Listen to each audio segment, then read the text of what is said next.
कशी शेतकऱ्याची फसवणूक केलेली याबद्दल आपण जिल्हा काँग्रेसच्या वतीने जे आंदोलन केलेलं आहे या कार्यक्रमासाठी उपस्थित राहिलेले आपले जिल्ह्याचे नेते विशाखापासून देसाई पांडुसाहेब कुंभार खलील सर्व सन्मान्य जिल्ह्यातून आलेले सर्व सन्मान्य प्रमुख पदाधिकारी बंधू आणि भगिनी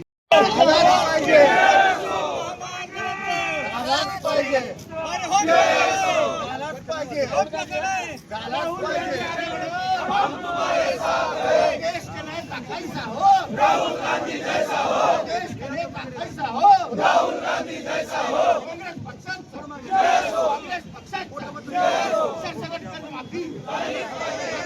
पण काय म्हणतोय त्यांना मागे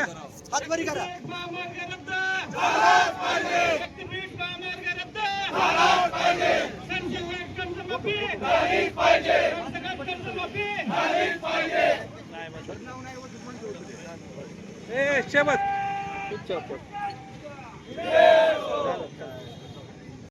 कोपऱ्यातून आलेले पक्षाचे आजी माजी पदाधिकारी आणि मोठ्या दिवसभर काम असून देखील या ठिकाणी शक्तीपीठ बाधित जमलेले सर्व शेतकरी पक्षाचे सर्व पदाधिकारी सर्व ज्येष्ठ मंडळी आणि उपस्थित मित्रांनो गेली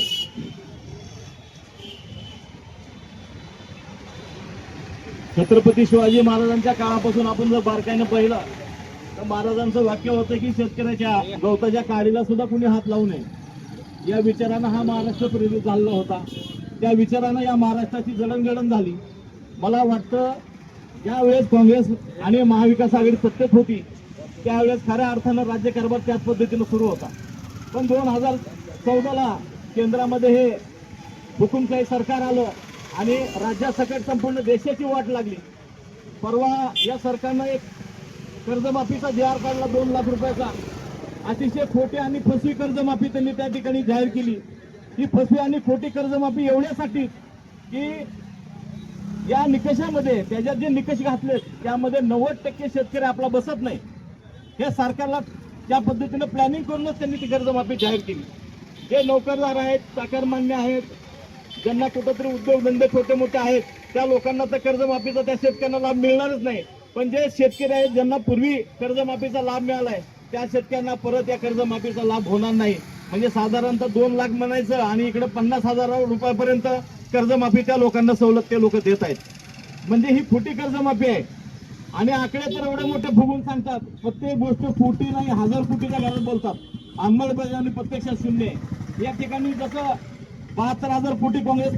आणि मित्र पक्षाने कर्जमाफी जाहीर केली आणि ती अंमलात आणली तसंच या सरकारनं देखील 2 लाखापेक्षा अधिकची मदत कर्जमाफी शेतकऱ्यांची करावी ती सरसकट असावी निकाल बदलून ही कर्जमाफी पूर्ण जाहीर करावी आणि सर्व शेतकऱ्यांना याचा लाभ मिळावा याच्यासाठी आम्ही आंदोलन करत आहोत धाराशिव जिल्ह्यामध्ये मागच्या वर्षी अतिवृष्टी झाली या अतिवृष्टीमध्ये जी मदत घोषित केली अतिवृष्टीची ती देखील अद्याप त्या शेतकऱ्यांना पोहोचलेली नाही जिल्ह्यातला पीक विम्याचा प्रश्नही तसाच प्रलंबित आहे आणि या शेतकऱ्यांना सर्वतोपरी मदत करण्यासाठी आम्ही सदैव रस्त्यावर उतरू या सरकारला भाग पडू दुसरा विषय राहिला तो शक्तीपीठ मार्गाचा राज्यामध्ये 12 जिल्ह्यातून आणि धाराशिव जिल्ह्यातील 18 गावातून हा शक्तीपीठ मार्ग जातो आहे गरज नसलेला शक्तीपीठ मार्ग आहे आदरणीय बंटी पाटील साहेब आणि इतर मित्र पक्षांच्या वतीनं आणि संघटनांच्या वतीनं काल सोलापूरमध्ये फार मोठा मोर्चा त्या ठिकाणी काढण्यात आला बंटी पाटील साहेब म्हणले आम्ही जेलमध्ये जायची तयारी आमची पण कुठल्याही शर्तीवर हा मार्ग आम्ही होऊ देणार नाही तीच परिस्थिती आमच्या धाराशिव जिल्ह्यामध्ये पण आहे या ठिकाणी शेतकऱ्यांची सुपीक जमीन काबाड कष्ट करणारे शेतकरी आहे कुणाला 2 एकर आहे कुणाला अर्धा एकर आहे कुणाला 1 एकर जमीन आहे ही जमीन वाचली पाहिजे त्यांच्या पुढची पिढी टिकली पाहिजे याच्यासाठी आम्ही पोट तिडकणं या रस्ता न होण्यासाठी बांधू महत्वाचं म्हणजे हा शक्तीपीठ मार्ग कुठल्याही कामाचा नाही अतिशय तुटपुंजा मार्ग या शक्तीपीठच्या माध्यमातून दिला जातोय अदानीचा कोळसा वाहण्यासाठी हा शक्तीपीठ मार्ग केला जातोय उद्योगपती आणि महत्वाचं म्हणजे कंत्राटदार जगवण्यासाठी हा शक्तीपीठ मार्ग केला जातोय हजारो कोटी त्या रस्त्यासाठी खर्चले जातात पण इथं विकास कामासाठी महत्वाचं म्हणजे आमच्या शेतकरी बांधवांसाठी सदाम देखील या सरकारकडे खर्चाला नाही इतकं दुर्दैव आहे यांच्या या जिल्ह्यातले नेते गप्पा मारतात हजारो कोटीच्याच गप्पा मारतात प्रश्न पत्रकारांनी कधी त्यांना विचारावा की बाबा तुम्ही मध्यंतरी 5,000 कोटीचा सत्कार घेतला ते 5,000 कोटी कुठे गेले